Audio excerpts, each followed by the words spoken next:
I will do it live. Live. All right, fellas, welcome back.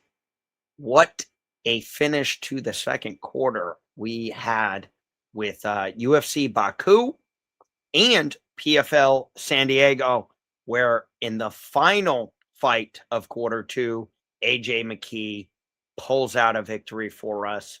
I may end up doing the no guarantees, only probabilities segment for that one as well.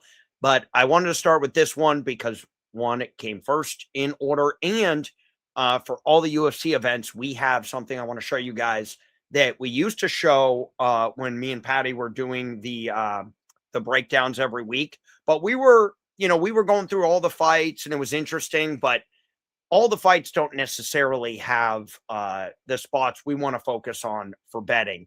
And so the main point of this segment that I'm going to do is I want to arm you guys with the tools and the spots where you can watch the video, see what I'm talking about, kind of internalize it, understand it. And then when you see that spot in the future and I'm yelling, okay, we're going in here, you'll feel more confident because you'll understand the logic behind the bets. Sometimes during the live stream, they're slanging and banging, as we say. And it's a little bit tricky to know exactly like, okay, is Jack just, talking nonsense or does he have an actual method to this madness? So in this one, it's going to be an interesting one where we'll go over essentially the spot, the very specific spot that we are talking about here and what we are going to use in future events to profit like we did on this one. So let's dive into it. We're going to break down each part of the stream that we were doing, and then I'm going to be going back and forth from the stream to the breakdown board, and we can analyze where we saw the spot, why we saw it, and what made us pull the trigger, and you can see what it looks like in real time. So without further ado, guys, let's get into it. We're going to break down the fight between Matsumoto and Bekzat. Not even going to try the last name. You know how I am with names, guys. Numbers were good. Cash and tickets were money. Kyrgyzstan names, not my strong suit, but let's dive into it. All right, here we are. So we have, look at that, double tank top action. It's real hot here in Florida, so this is what we wear for the summer. Let's dive into it. We got a little late start on this. I was setting something up, so we're already at the 4:37 mark. But as I talked about it yesterday, you don't learn too much in the beginning of a fight. So the first thing we're going to do is we're going to jump to 100 seconds in.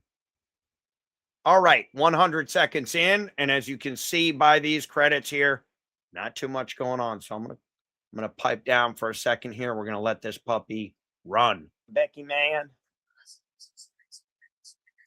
Minus 185, minus 167. Minus 165, Matsumoto.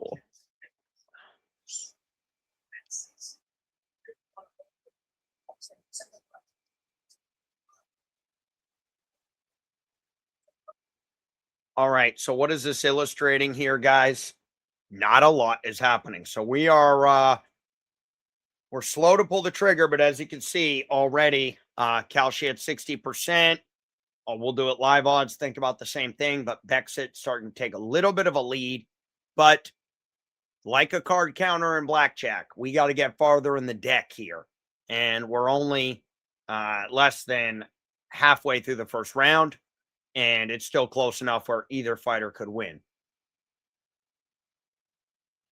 All right, here we go. So let's take a look at this. Right now, we are coming up on the 100-second mark, and clearly, Bekzat is going to win this round. But look at the betting odds, guys.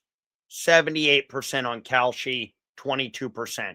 This is what I would call overreaction. Now, though we'll do it live odds are saying 78%. Still lower than what Kalshi's at. So there is no value here on Bekzat. This fight is probably going to go to decision based on the pre-fight here. And we know Bekzat's going to win, but it's about 70%. I mean, it is a big RDR. He is winning the round, but by no means is Matsumoto out of this. And I give a pre-fight read earlier on that says basically Bekzat early, big knockout power, but look at Matsumoto later. And so as we're getting to the end of this round, this is what I end up seeing that has me go one way. Take a look at where this fight starts to trend as we get closer to the end of the round. Matsumoto's already going to lose, and that should already be baked in to the betting odds. And it is. But what isn't being baked in is that it is only worth one round. This is best 2 out of 3. And so we are predicting this to go to decision. And we are also predicting, based on the end of this round, we see Matsumoto slowly bringing this RDR number down. We're down to 25%. It was all the way up to 40 to 50. Matsumoto's doing work here. So we hit it here, and let's hear what I do.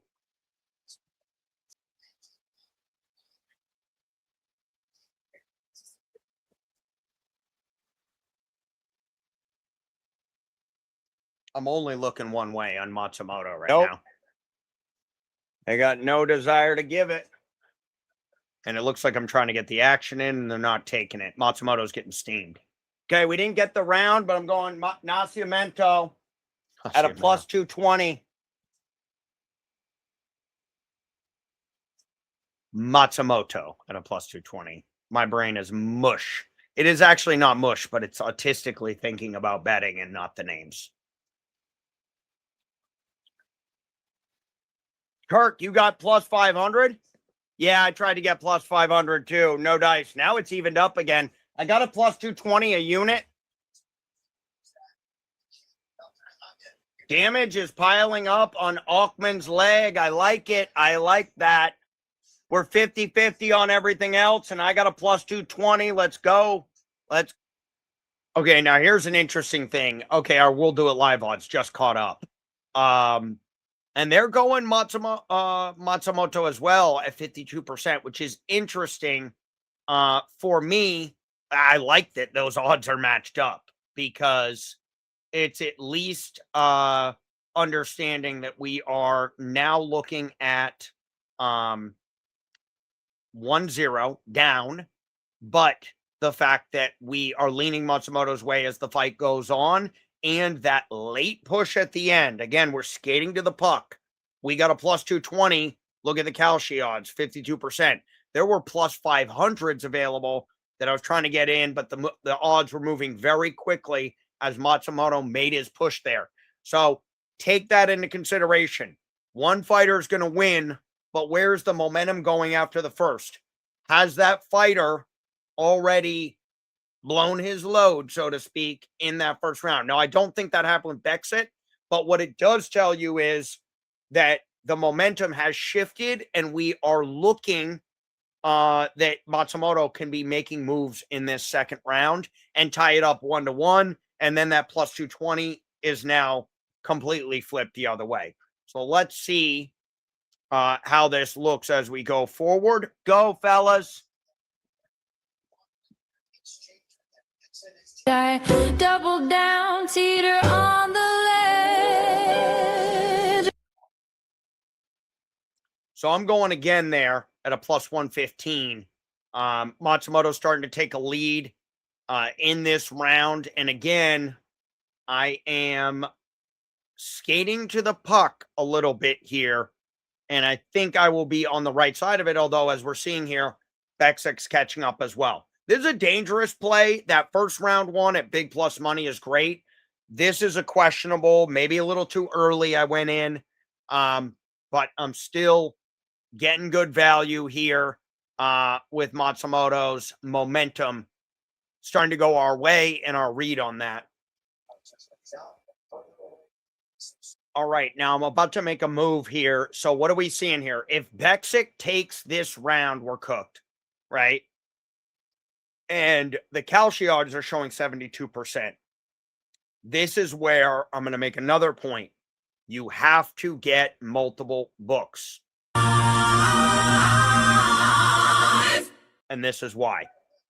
Rogue line at a minus 160 on the traditional sports books. They're a little behind. They're We win still 2 units, 3.2 to win 2. Why didn't it go there? Yeah, we do it live. At minus 160 on Bekzat here.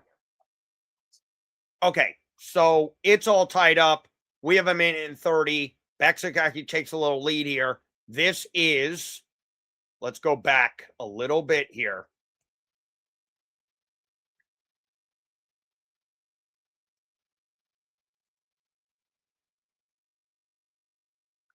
Bekzat starts to go to work right here. And at this point, it's 50-50. No value, in my opinion, on either side. Bekzat is stealing value now. And we are running to get a bet in on Bekzat now with more information. And the fact that we're able to get a minus 160, we're getting close to a plus 200. Close. So we're basically hedging out of this position almost entirely, a 3.2 unit play at the minute and 45 mark on Bekzat. And it does not stop there, though, because our next move is what gets us to be in a profitable situation. So right now we're hedged out. We're Matsumoto. We're both sides. If Bekzat wins, we actually win a little bit. If Matsumoto wins, we lose a little bit at this point after getting that minus 160 and 3.2 units. And that's a steal because now Kalshi's up to minus 223. And the We'll Do It Live odds are putting it at about, minus 160.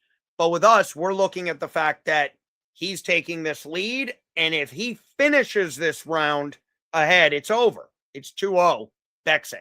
But now watch where this goes. And we're going to watch very, very closely here.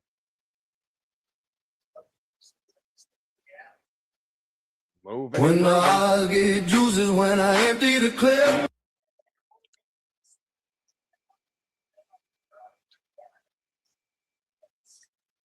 Back and forth I go. I took a plus 325 on Matsumoto. So now, once again, guys, look at Kalshi. 48%. Still off. He's up 6 now. This should be 55% at least with 42 seconds left. And let me show you guys something, because this just keeps getting more interesting here. I'm doing a lot of this stuff intuitively, and to be honest, it's reps. It's just going through this over and over and over again. And so I'm able to kind of think of these things and figure them out as they go. But here's one thing that is interesting. All right, so I have this. It's called the mid-round cheat sheet. And with a minute to 30 seconds left, up 6 credits, which we are 4 to 7. So we're in that sweet spot. We're 91 to 95%. Let's go low. 91%, we're going to take this round at this point. So we can safely assume that Matsumoto 9 out of 10 times is going to win round 2 at this exact moment here, right? How am I getting a plus 325? I'll get juices when I empty the clip.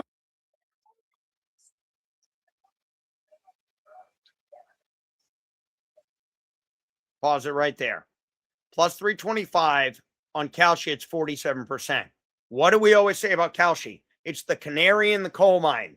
The Kalshi is ahead of everybody else, and Kalshi is reacting instantaneously, money in, money out, algorithmically.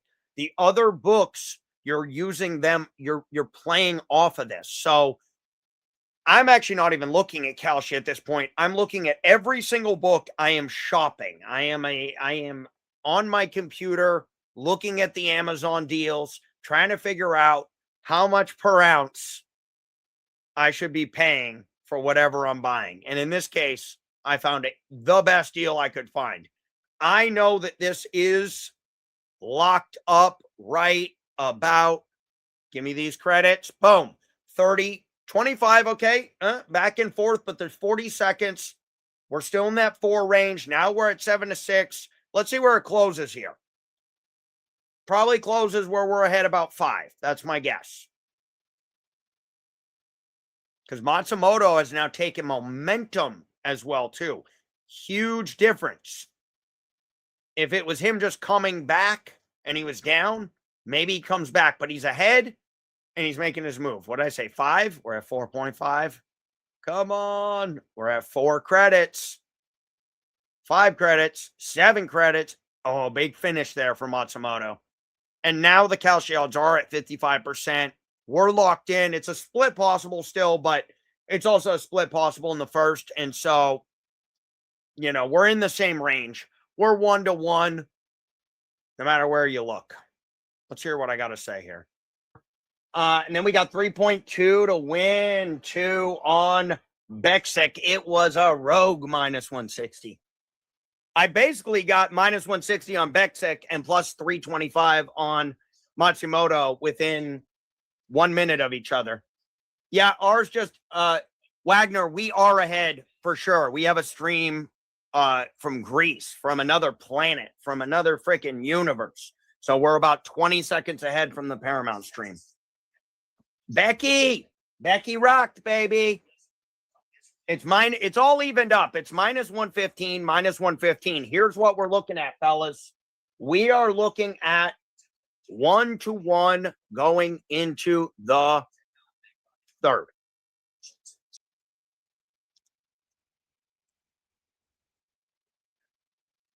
All right, here we go. So let me show you. This is the fight breakdown, the UFC Baku breakdown. And we have locked in on Matsumoto and Bekzat. And we specifically want to take a look-see at this round 2. All right, and our betting habits. So round 2 ends in favor of Matsumoto. 11% RDR, but we feel good. And we matched perfectly with the judges. And we also matched perfectly with the judges in round 1. So like I just said, it's 1-1 going into the third. And we were able to snag with 58 seconds left in the round a plus 325. We did the exact same thing in round 1 after a loss. And we were also able to, within that 1 minute, 145 on Bekzat. One book had a minus 160. We took it. Then we go and get Matsumoto at a plus 325 at another book. And so now we are cooking with gas. Essentially, we are hedged on the first 2 Matsumotos and the Bekzat. These first 3 bets were hedged out. We'll lose a little on Matsumoto or win a little on Bekzat. And then by the end of this round, we are locked in on Matsumoto big time with a 1-unit play at plus 325. Just absolutely rogue. This is the bet. This is the best bet of the night right here. And it's a full unit play. And so we are now going from a loss to a close to a 3-unit win on Mr. Matsumoto if he can take it in this third. And so let's see what happens here in this third round. Ooh, spicy, spicy. So let's check it out. And interestingly enough, we're going to talk about this on the judging side of things for sure. So let's. All right, back to the live stream here. So let's get into it here. Let's talk turkey. And let's just run through it and see what I got to say. Okay, cut on Matsumoto's eye could be tricky. We're flipping coins. Get the plus money, addict. Let's flip some favorable coins. We're back in business, fellas. Slanging and banging. Bekzat with the slight lead here.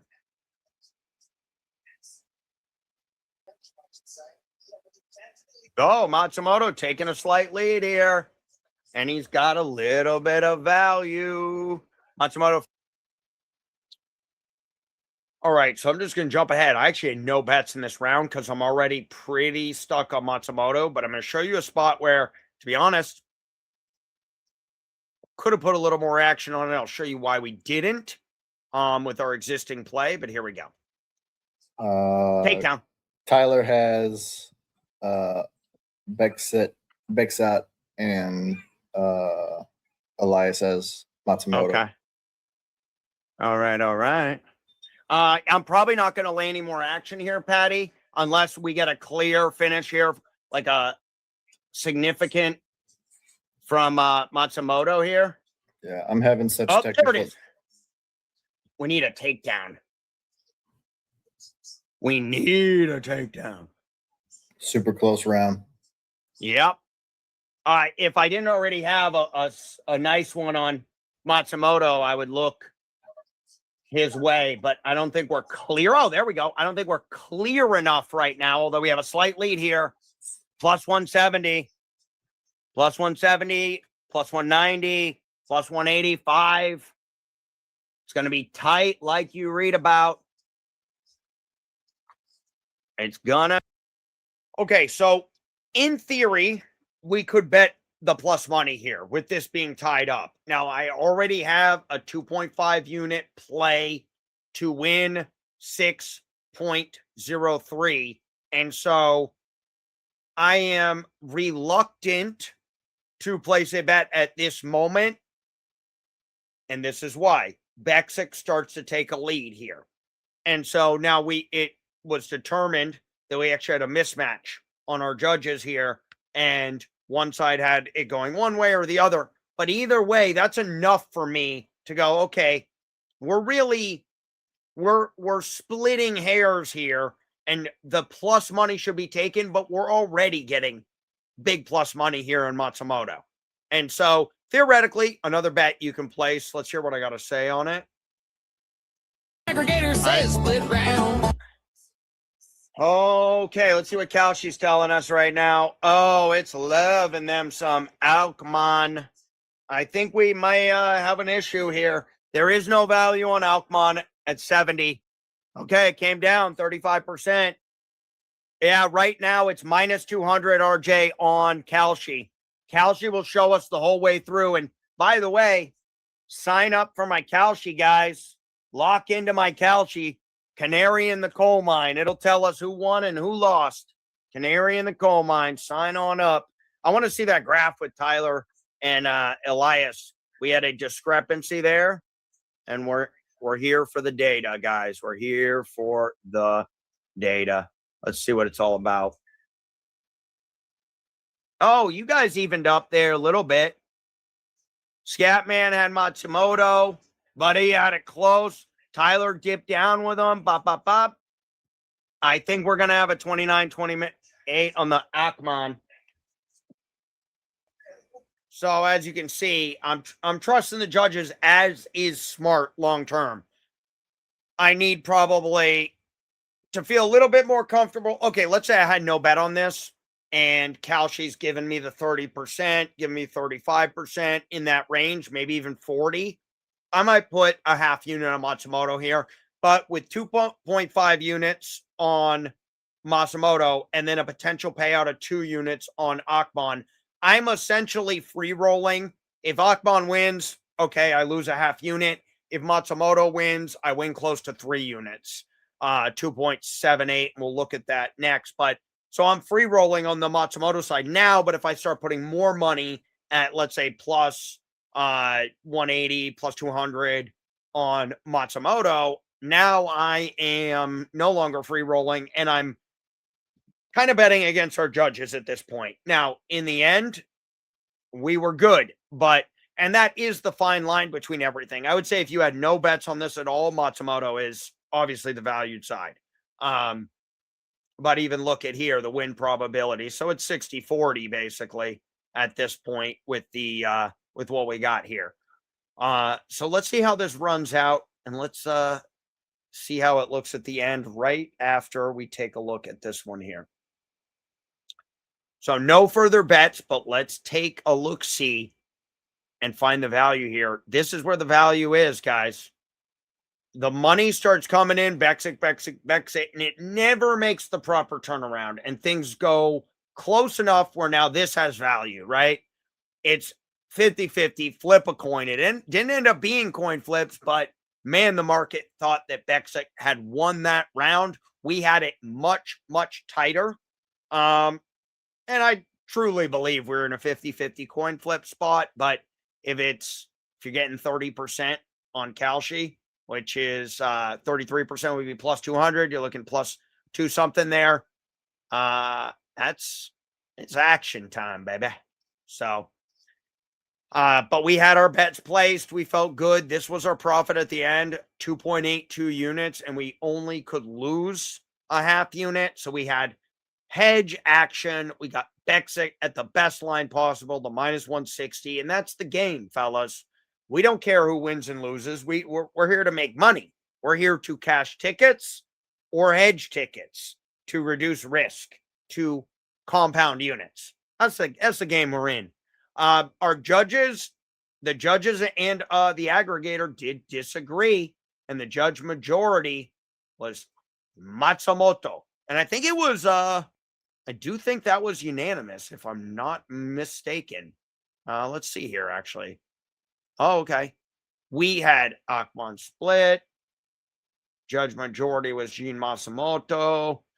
I'm pretty sure that was just a straight up, but we'll hear it when we check out the live stream. When we pop back over there, we'll hear what we said. But yeah, this is an example though, and I'll break it down right at the end of we are playing a game of probabilities. There are no locks. I heard some people on Twitter saying this is the biggest robbery in the history of mankind. And it's like, bruh.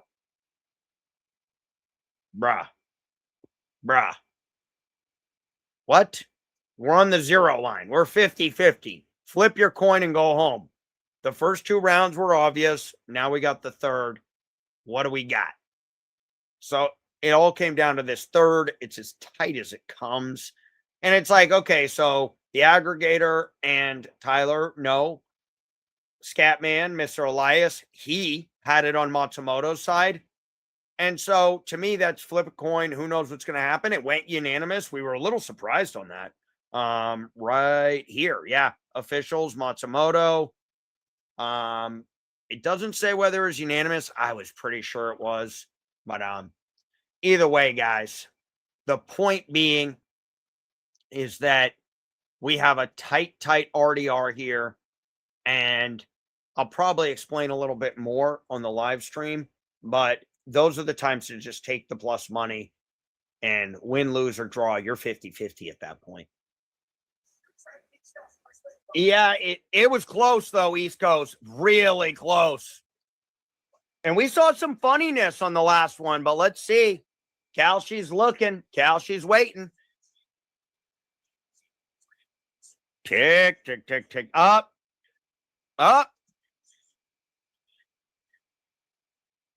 Back and forth. Uh-oh. Kalshi, the probability goes up and down based on, okay, I guess I found out right there. Now let's hear the scorecards. Come on! Better be lucky than good sometimes, fellas. Cue it! There it is. Kalshi, 99%. All right, all 3 judges scored it 29-28 for Matsumoto, and they all gave him that final round. And so that was a surprise. Usually those are split, especially when we lean one side. But regardless, this is what I want to talk about. It does not matter who you thought won. Even if our judges thought that Bekzat won on aggregate, at the end of that fight, you are seeing this. Matsumoto is the dog as the decision is being gathered.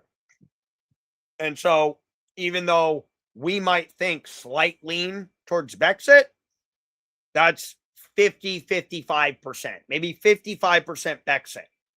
So that means 45% Matsumoto. It says 41% here, right in that range. If you can get the 31, the 35, probably stop at 40. Don't bet it at 40%. But if you can get the 35, the 30. We already had a 2.5 unit play. The last unit being a plus 325. We're sitting pretty. But if you don't have any action, the only way to bet it at this exact moment is to bet Matsumoto. Because if he's going to win 45% of the time, then and you're getting 31% on the implied probability, that's a 14 percentage point discrepancy, and that is the play to make. And this happened. This is probably the most common scenario we have, guys. And it is also the number one trigger for Twitter to lose their collective shit. And it's also where we probably make the most amount of money, especially on Calcium. So factor that in. Think about it the next time you have a 1-to-1, third round goes, what do we got? Or you have two anchors and then a toss-up round, meaning one of the rounds, whether it's round 2 or round 3 or round 1, one of the rounds go one way, another round goes another way, and now we have the coin flip. It's a true coin flip when it's this close. Take the plus money, and long-term you will win. Doesn't matter if you lose one. We've shown this a million times. A bad way to think about betting is to get too worried about results and forget about process, probability, and long-term. And I know it's hard to do because you win and you're like, yay, I'm happy, your adrenaline spikes, life is good, etc. But what is winning a bet? I mean, unless you're just going to take the money out, close down your accounts and go home and go, spend the money somewhere, which I know none of you are doing, then it doesn't necessarily matter too much on result. It matters about, did you make the proper bets and do the process correctly to put yourself in the best chance probabilistically to win. And that's it. That's the whole game. And you will win money long-term if you place positive EV bets over time, even if you go through losing streaks. So that's all I want to say on this one, guys. The angle that this one is, very simple one, is round 1, winner. Round 2, winner on the other side, 1-to-1, winner take all round 3, and where are you getting your plus money at? If it's close round 3, which side has the plus money? If it's close at the end, which side has the plus money? Because it's all a percentage game, long term, and that's how you're going to win it long term. By the way, that's how Vegas, that's how casinos make their money. They might lose every once in a while, but they know that they have a small 3 to 4 to 5% advantage. And so for every $100 you spend, they're going to make $10 or whatever it might be. And it might not be immediate, but it will happen eventually. And so if you can flip a coin and get paid out 2-to-1 on that coin flip, even if you call heads and it lands on tails, keep making that bet over and over again, because eventually you will come up profitable and whoever's on the other side of that bet will be in the negative. So that's the old ball game, folks. Okay, and then just to further confirm that, and then I'll get out of here for today. Mid round 3 plays. So this is something we're constantly studying. We're getting better. We're seeing our spots, just like a fighter is looking at ways and openings and ways to win the fight. We're essentially doing the same thing, except our proxy is money. We are using money to determine that, or even units. If you want to get really technical, we're using units to try to win this game. And so the mid round 3 plays, it's a golden spot is what it says. And so with the round split, whoever wins round 3 wins the fight. So we'll do it live tracks round 3. Lock almost 1-for-1 as your guy takes over round 3. We'll do it live climbs with him. And so the we'll do it live odds are taking everything in round 3 much more seriously. Because once again, we're card counters and we already know the deck 2/3 of the way through. So now we're trying to find spots in this third round. We're hyper focused on getting in action, unless we already have the action. Now, I could argue we skated to the puck with Matsumoto at the plus 325 and already did essentially a round 3 mid bet earlier.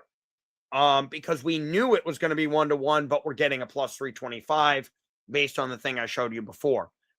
And so here's an interesting thing here. Trap, the close round 3 pullback. If round 3 stays close, the engine humbles it at the bell. Officials are least predictable on close third round. So the final number can sag back to 50-50. Exactly what we're talking about. You don't overpay mid-round on a close third. Bekzat is getting the action. He is the one favored. He is not the play. It is too close to call. And it's 50-50. In an alternative universe, Bekzat wins that third round by some judges saying he won it probably about 50% of the time. But because we're getting that good plus money, we are betting in this spot on Matsumoto and long-term caching. So this is just a little bit more of the info we have here, guys, where we're diving into spots and determining probability and how the odds engine is looking at it. And the odds engine is also what I'm thinking with, and my own odds engine in my head, of who should be, where there's value, and taking that spot. I do, because it's happening so fast. I do just do these things intuitively because I'm now wired to be looking at value. And so if you wanted me to explain this in the middle of a live stream, it ain't happening, because I'm just intuiting exactly who should be favored and who shouldn't. You heard me in the live stream earlier say at the end of that third round, Matsumoto is the side to bet. We already have 2.5 at a big plus money. You're getting a lesser plus money, but it would still be worth it at that point. And long-term, a good EV play. And really, if I was to do it all over again, I will say this: I'm placing a half unit on Matsumoto right at the end there. And I may just start doing that, because despite the fact after a tough loss in our first fight, we're down 3 units, close to that. And then I'm going into this one, and I think I might have a great spot to win. Might go down another half unit, or if I put another half unit, could go down a full unit if Bekzat wins. Long term, it's the right play. I hope some of you guys did get down on it at the end of that third round. And really, that's our best spot, because now we have all the information in. We're leaning, like, who's going to win 55% of the time. We're leaning on Bekzat and 45%, but it's so close that at a plus 200, which is 33%, you'd take that all day. So there's another little peek behind the curtain, guys.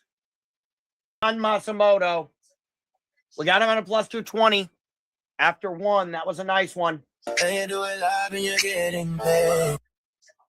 We got him at plus 115 at a half unit. Things were looking spicy. I love it when you get that monkey. We just had to take Bekzat at the minus 160 because we were getting a plus 325, as you'll see in the next bet. Brutal. And we took the plus 325. Cash. All right, guys, we're down 0.6 units. Giveth and taketh away. I still need to see that first one there. I still need to see it. All right, and there you go, guys.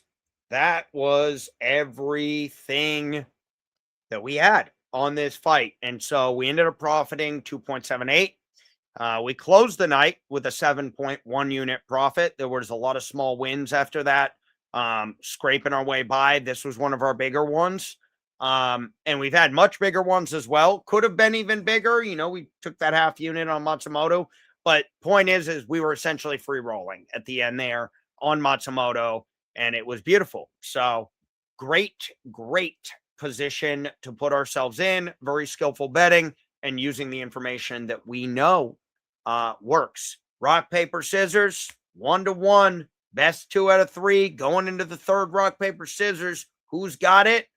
If you tell me I'm getting on the final rock, paper, scissors, 30, 35, 40%, I'm taking it. I'm always taking that plus money in any coin flip. So there you go. That was us on the night. Good stuff. Little buying Baku action here. We did cash on the last fight of the night too on Fazeev. It was close, but we got the plus money. We ran with it. We rolled. But that's one with a finish. So I'm going to be showing ones that go to decision where we are using the judging scorecards to place our bets and to get to where we need to go by the end of the fight, and know or have an idea probabilistically who's winning and who's not, and or what percentage chance one guy is winning over the other, placing our bets accordingly. So I'm going to be doing this every week, as long as we have a fight to go over. I'm going to try to do the one for PFL as well.